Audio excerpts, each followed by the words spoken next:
बिस्मिल्लाहिर्रहमानिर्रहीम। आज का जो हमारा टॉपिक है ये है प्रॉब्लम नंबर 10।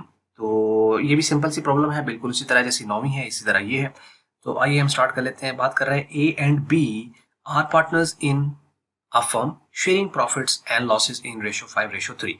इस रेशो के अंदर जो है ए और बी जो है वो प्रॉफिट्स अपना शेयर कर रहे हैं। The position of the firm as on 31 March 2005 is as follows. ये उसकी पोजीशन यानी बैलेंस शीट उसने दे रखी है। बैलेंस शीट में इस तरफ एसेट्स, ये लाइबिलिटीज। एसेट्स में उसने हमें प्लांट एंड मशीनरी 40,000 का दे रखा है, स्टॉक उसने 30,000 का दे रखा है, सन्ड्री डेटर्स हैं 20,000 के, बिल रिसीवेबल्स हैं 10,000 के और कैश एट बैंक है 7,500। लाइबिलिटीज में A's capital, B's capital, sundry creditors हैं और बैंक ओवरड्राफ्ट हैं। ये टोटल मिला के 1,07,500, 1,07,500 दोनों साइडें यहाँ पे ये आ जाती हैं। यानी एसेट्स और लाइबिलिटीज उसने दे रखे हैं बैलेंस शीट। और ऊपर उसने बता दिया कि पहले वाले पार्टनर दो थे ए और बी, और वो 5:3 की रेशो से अपने प्रॉफिट्स शेयर कर रहे थे। बाद में क्या होता है, C now joins them on condition that he will share 3/4 of the future profits. अब वो सी जो उनको ज्वाइन करता है 3/4 वो ज्वाइन करेगा यानी इस रेशो के ऊपर। And the balance of the profits being shared by A and B as 5:3। और उनके जो बैलेंस होंगे वो इस रेशो में शेयर किए जाएंगे। ये उनकी वही रेशो है और एक्चुअल में जो उनकी न्यू में जो चेंज आ रहा है ये भी वही है। तो he introduces ₹40,000 by way of the capital in cash and pays of overdraft. 40,000 रुपया वो बाय वे ऑफ कैपिटल लेकर आया है इन कैश। 40,000 तो मैंने कैश लेके आया capital, and pays of overdraft, और ओवरड्राफ्ट पे कर दिया है उसने। किसने? सी ने ओवरड्राफ्ट पे कर दिया। तो जो वो पेमेंट करेगा वो भी उसका कैपिटल बढ़ेगा। तो ये देखें 42,500 उसने ओवरड्राफ्ट पे कर दिया तो ये भी उसका कैपिटल बढ़ेगा। तो ये यहाँ से ओवरड्राफ्ट तो खत्म हो जाएगा लेकिन उसका कैपिटल 42,500 से इंक्रीज हो जाएगा। तो एक्चुअल में 42,500 का ये उसने कैपिटल इंक्रीज होगा, 40,000 वो कैश लेके आया, तो असल में 82,500 जो है वो सी का कैपिटल है। सी का कैपिटल है, ठीक हो गया। और उसके बाद ही आल्सो पेज, और वो मजीद भी पे कर रहा है। ये उसने पे किया है मतलब कैश पड़ेगा इससे। इसका कैपिटल के साथ कोई ताल्लुक नहीं है लेकिन कैश के साथ ताल्लुक है। He also pays 4,000 by way of the premium for the goodwill of the business and the amount to be remain in the business. क्योंकि ये प्रीमियम फॉर गुडविल है तो इससे भी कैश बढ़ेगा। तो एक्चुअल में कैश वो कितना लेके आ रहा है, 40,000 वो ये कैश लेके आ रहा है और 4,000 ये लेके आ रहा है, तो 44,000 कैश लेकर आ रहा है। कैश की बात करें तो 40,000 कैश ये, 4,000 ये, तो 44,000 कैश लेके आ रहा है। लेकिन कैपिटल की बात करें तो 40,000 ये और 42,500 जो है वो ओवरड्राफ्ट, तो वो 82,500 है। तो कैपिटल अलग है और कैश अलग है, थोड़ा सा आपने इसको ध्यान से देख लेना है। So he also pays 4,000 by way of the premium for the goodwill of the business and this amount is to be remain is in business. कि वो जो 4,000 है ना वो by way of premium for goodwill जो है वो पे कर रहा है और अमाउंट बिजनेस में रहनी चाहिए, ठीक है। और उसके बाद वो बात करता है the partner agree to depreciate a plant by 10% and raise a reserve against the sundry debtors by 5%। Agree करते हैं डेप्रिशिएट करने के लिए प्लांट को 10% और रेज कर रहे हैं रिजर्व को 5% बाय सन्ड्री डेटर्स। अब ये जो लाइन है ना ये वाली, ये आपको पढ़ते फौरन समझ आ जानी चाहिए रिवैल्यूएशन है। कैसे? क्योंकि न्यू पार्टनर इन हो रहा है और न्यू पार्टनर के इन होते हुए हो क्या रहा है, प्लांट में डेप्रिसिएशन हो रहा है, मतलब एसेट की वैल्यू कम हो रही है। और दूसरी तरफ सन्ड्री डेटर्स वो 5% आपने रिजर्व क्रिएट करना है तो सन्ड्री डेटर की वैल्यू भी कम हो रही है। तो जब भी एसेट्स और लाइबिलिटीज बढ़ रहे हो, कम हो रहे हो at the time of the admission of partner, तो आपको समझ आ जानी चाहिए कि रिवैल्यूएशन है, ठीक है। तो आपको रीवैल्यूएशन वाली एंट्री फौरन से माइंड में आ जानी चाहिए। अब उसके लिए हम क्या करते हैं, एसेट कम हो रहा तो एसेट को हम करते हैं क्रेडिट और रिवैल्यूएशन करते हैं डेबिट, और अगर एसेट बढ़ रहा हो तो एसेट करते हैं डेबिट और रिवैल्यूएशन करते हैं क्रेडिट, वही चीज है, ठीक है। अब यहाँ पे प्लांट एंड मशीनरी डेबिट हो रहा है, कम हो रहा है, डेप्रिशिएट हो रहा है, तो इसका मतलब प्लांट एंड मशीनरी होगा क्रेडिट तो रिवैल्यूएशन होगा डेबिट, ठीक है। और इसी तरीके से सन्ड्री डेटर्स वो कम हो रहे हैं लेकिन उसकी जगह हम रिजर्व फॉर बैड डेट्स करते हैं या फॉर डाउटफुल, तो वो भी क्रिएट होगा तो रिवैल्यूएशन हो जाएगा डेबिट। तो दोनों के सम से रिवैल्यूएशन हो जाएगा डेबिट, और जबकि प्लांट मशीनरी वो क्रेडिट होगा और रिजर्व फॉर बैड डेट्स वो क्रेडिट होगा। अब ये 10% और 5% है, मतलब 10% आपने ले लेना है इसका 40,000 का तो वो आ जाएगा 4,000, 5% आपने ले लेना है इसका, ये आ जाएगा 1,000, तो 4,000 और 1,000 5,000, तो 5,000 से आपका रिवैल्यूएशन अकाउंट जो है वो डेबिट हो जाएगा, ठीक हो गया। तो बस ये एंट्रीज हैं इसके अंदर, and you are asked to journalize the entries in the books of the firm and the resultant balance sheet and also show how the partners will share future profits, ठीक है, मतलब उसकी ratio. How the partner will share future profit में, तो उनकी ratio आपने बतानी है। तो बस ये है जी। अब देख लो कि यहाँ पे पहली एंट्री आ जाएगी, रिवैल्यूएशन अकाउंट आपके पास है वो 5000 आ गया, प्लांट एंड मशीनरी 4000 और रिजर्व फॉर बैड डेट्स 1000, ये वो 5% और ये 10%, समझ लगी ना। Being assets value reduced, asset की वैल्यू रिड्यूस हुई है तो हम उनको क्रेडिट कर दिया। उसकी दूसरे जो सेंटर है उसकी वैल्यू भी रिड्यूस हुई है तो वो हमने क्रेडिट कर दिया, उसकी जगह रिजर्व फॉर बैड डेट्स, और ये दोनों का सम से हम रिवैल्यूएशन जो है वो उसको डेबिट कर दिया। आपको पता है कि जब भी रिवैल्यूएशन अकाउंट हो, डेबिट क्रेडिट करके उसका एंड पे बैलेंस निकलता है वो उनके कैपिटल में क्लोज होता है। रिवैल्यूएशन का जो बैलेंस होता है वो उनके कैपिटल में क्लोज होता है।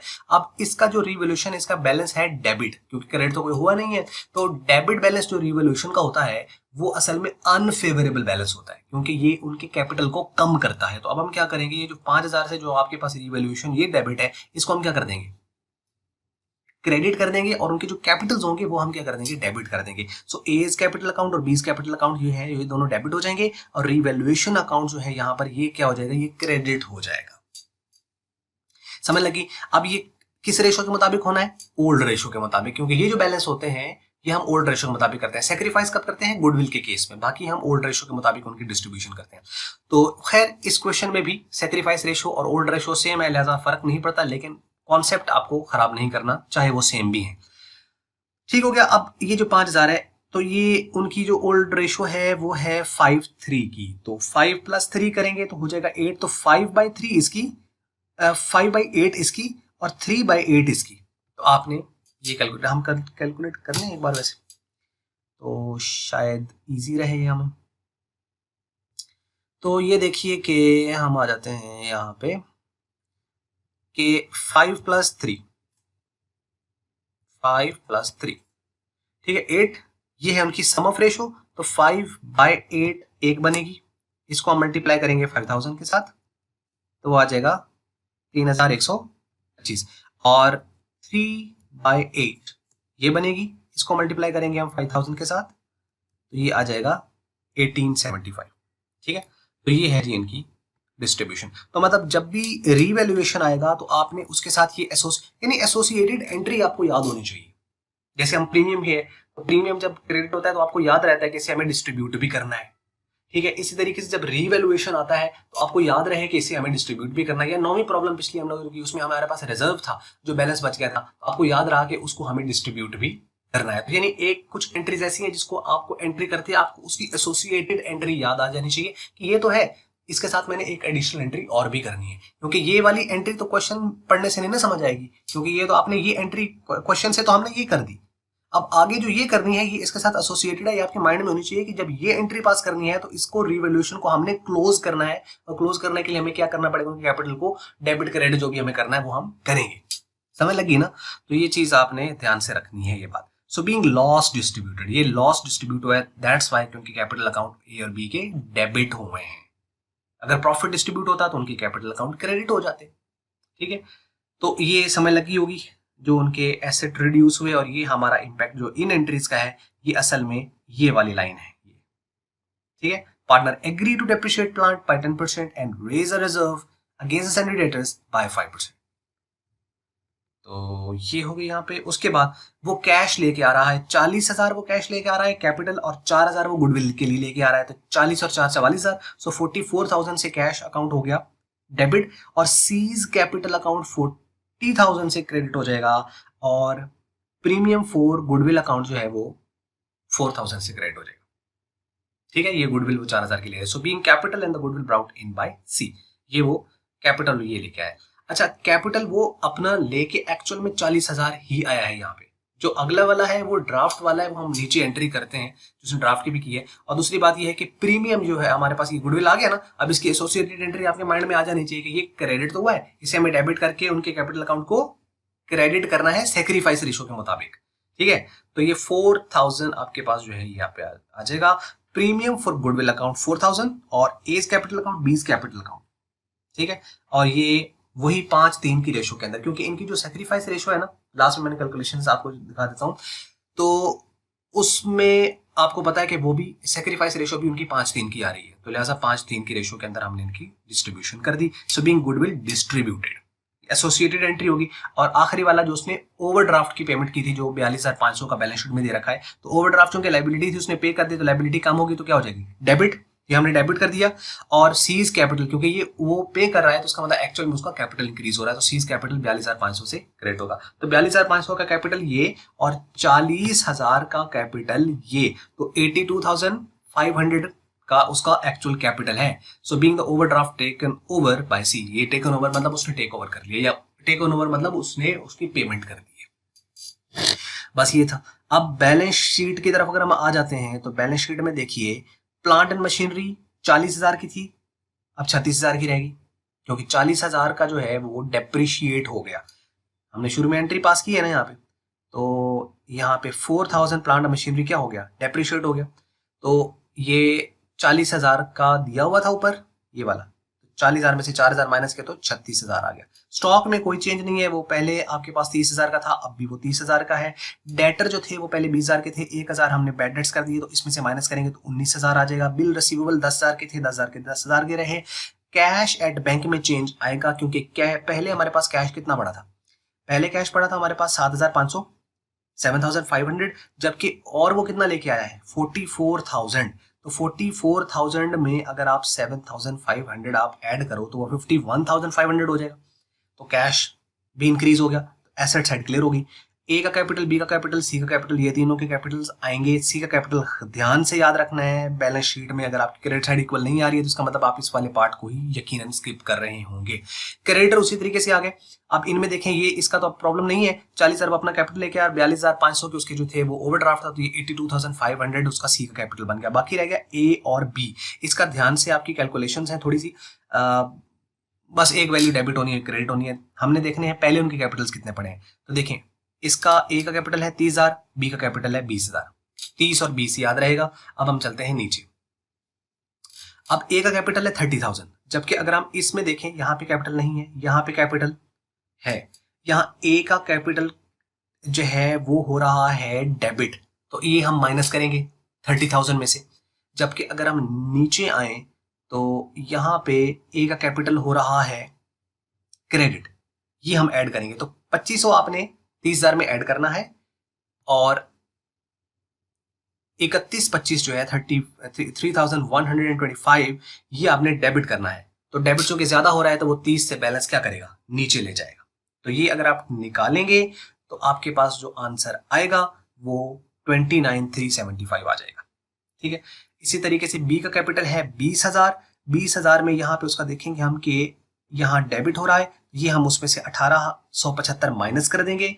जबकि नीचे अगर हम आते हैं तो यहाँ बी का कैपिटल क्रेडिट हो रहा है, तो ये हम उसमें ऐड कर देंगे। तो 1,500 हम करेंगे ऐड, जबकि लेस करेंगे उसमें से हम 1,875, तो ये उसका बैलेंस भी मजीद कम हो जाएगा।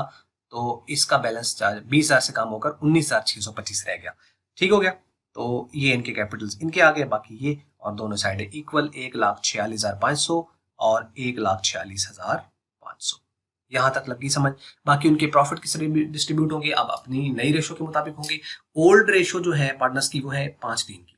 शेयर जो उनका सी का है वो है 3/4। रिमेनिंग उनका हम कैसे निकालते हैं, वही 1 में से हम ये माइनस करते हैं तो रिमेनिंग शेयर आ गया। फिर इसी को हम उनकी ओल्ड रेशो के साथ मल्टीप्लाई करते हैं 1/4, और उसकी 5/8 की पहले वाले की है और 3/8 की दूसरे वाले की है।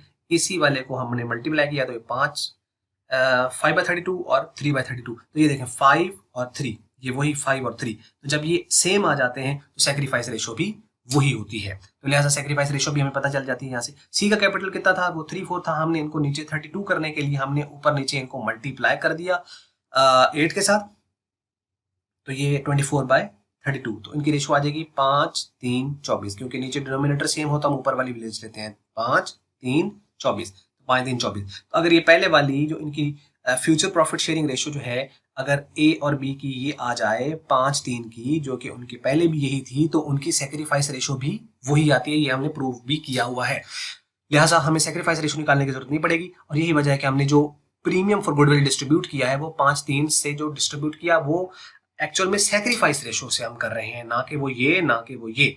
वैल्यू चाहे सेम है लेकिन हम डिस्ट्रीब्यूशन किसके मुताबिक कर रहे हैं, सेक्रीफाइस रेशो के मुताबिक। बस ये थी जी एक वीडियो, उम्मीद आपको समझ लगी होगी। बाकी कोई क्वेश्चन हो तो आप कमेंट्स में लिख सकते हैं, और अगर आपको मल्टीपीडिया की ये वीडियो अच्छी लगी आपको लाइक कर लो, शेयर कर लो दूसरों के साथ। अगर आपको अच्छी नहीं लगी इसको कर देना डिसलाइक, और वीडियो देखने का हमेशा की तरह बहुत बहुत शुक्रिया।